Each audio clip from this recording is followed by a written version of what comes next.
আসসালামু আলাইকুম প্রিয় নবম শ্রেণীর শিক্ষার্থীরা। এই ভিডিওতে আমরা বাস্তব সমস্যা সমাধানের সহজ সমীকরণ এই অধ্যায়ের অনুশীলনীর এই যে 10 নম্বর অঙ্কটা আলোচনা করব। নিচের সহজ সমীকরণের সমাধান করো। এখানে দেওয়া আছে y equal x square minus 2x minus 3, তারপরে দেওয়া আছে x minus 3y plus 1 equal 0। তো চলো এটা আমরা সলভ করি। এখানে স্কয়ার থাকার কারণে তোমাদের বুঝতে হবে যে x এর মানও দুইটা হবে, y এর মানও দুইটা হবে, দুটো উত্তর হবে আর কি।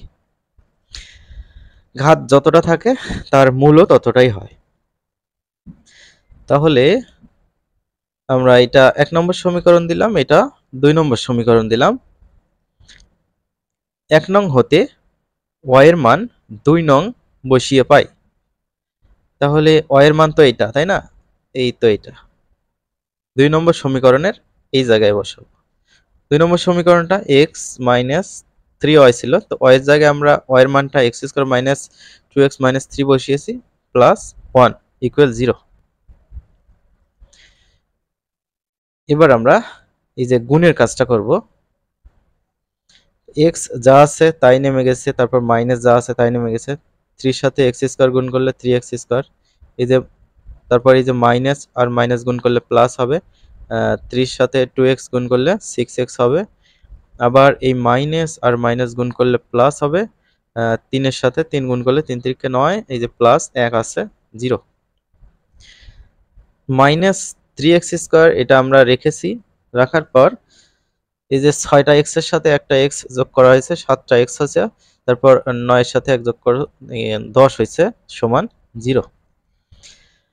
তাহলে আমরা কিন্তু এই যে 3x স্কয়ারের সামনে মাইনাস দেখতে পাচ্ছি, আমরা স্কয়ারের সামনে মাইনাস রাখার চেষ্টা করব না, সবসময় এটা প্লাস রাখার চেষ্টা করব। এক্ষেত্রে কি করতে হবে, উভয় পাশে অর্থাৎ সমীকরণের ডান এবং বাম পাশে -1 দিয়ে গুণ করতে হবে।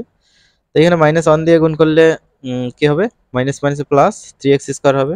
এখানে -1 দিয়ে গুণ করলে -7x হবে। এখানে -1 দিয়ে গুণ করলে -10 হবে। ডান পাশে -1 দিয়ে গুণ করলে 0 এর সাথে -1 গুণ করলে 0ই হবে, সেটা আমরা লিখছি। এবার আমরা মিডল টার্ম করব। এই যে দেখো x স্কয়ারের সামনে কি আছে, 3 আছে, শেষে 10 আছে, অর্থাৎ তোমরা কিন্তু পড়ে আসছো এর সাথে c গুণ করতে হয়, তাই না? a হচ্ছে 3, c হচ্ছে 10, ধরো -10 যেহেতু আমরা 10 বলি। তো 3 10 30, 30কে উৎপাদকে বিশ্লেষণ যদি করো 10 গুণ 3 করলে কিন্তু 30 হয়। তাহলে -7x মিলাইতে হবে।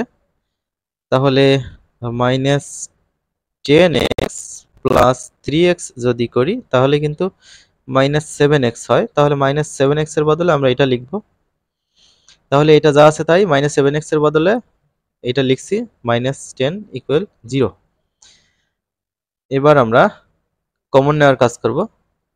এই দুটো পদের মধ্যে x কমন যায়, x কমন নিলে 3x থাকে মাইনাস, এখান থেকে x চলে গেলে 10 থাকে, প্লাস এই দুটো পদের মধ্যে 1 কমন নেব আমরা। এই যে 3x - 10 এখানে আছে, এখানেও 3x - 10 করার চেষ্টা করব, তাছাড়া পরের লাইনে কমন যাবে না।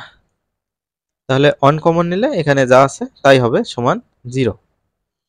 এই যে একটা পদ, এই যে একটা পদ, এই দুটোর মধ্যে 3x - 10 কিন্তু কমন আছে, কমন নিলাম। এখান থেকে 3x - 10 গেলে x থাকে, সেটা আমরা লিখছি। এখান থেকে 3x - 10 গেলে +1 থাকে, সেটা লিখছি সমান 0। তাহলে 3x - 10 ইকুয়াল 0 লেখা যায় আলাদা করে, আবার x + 1 ইকুয়াল 0 আলাদা করে লেখা যায়। অর্থাৎ দুইটা জিনিস গুণ অবস্থায় থাকার পর যদি সমানের ডান পাশে 0 থাকে, দুটো জিনিস আলাদা করে 0 লেখা যায়।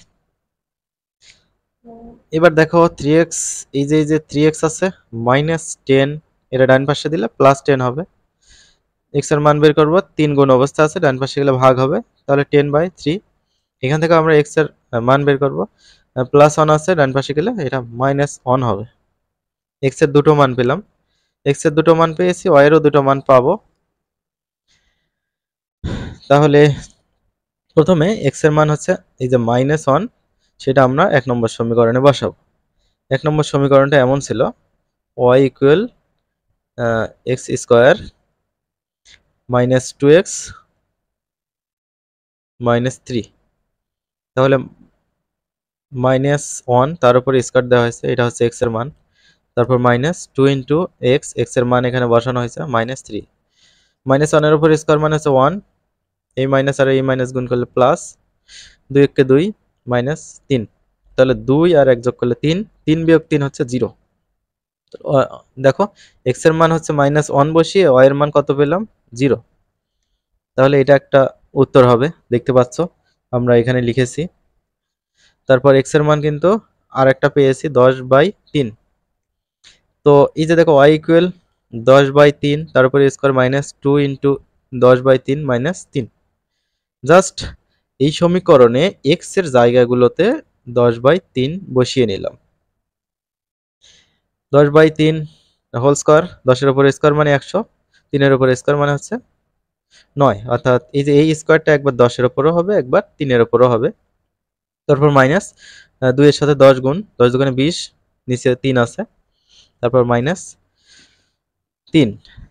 আচ্ছা, এটা যদি আমি এই যে 100/9 -20/3 -3, এটা যদি লসাগু করি, 9 লসাগু হবে, তাহলে এই যে 9 9 ক্যান্সেল, 100, 3 দিয়ে 9 কে ভাগ করলে 3, 3 20 60, তারপর 3 নং 27।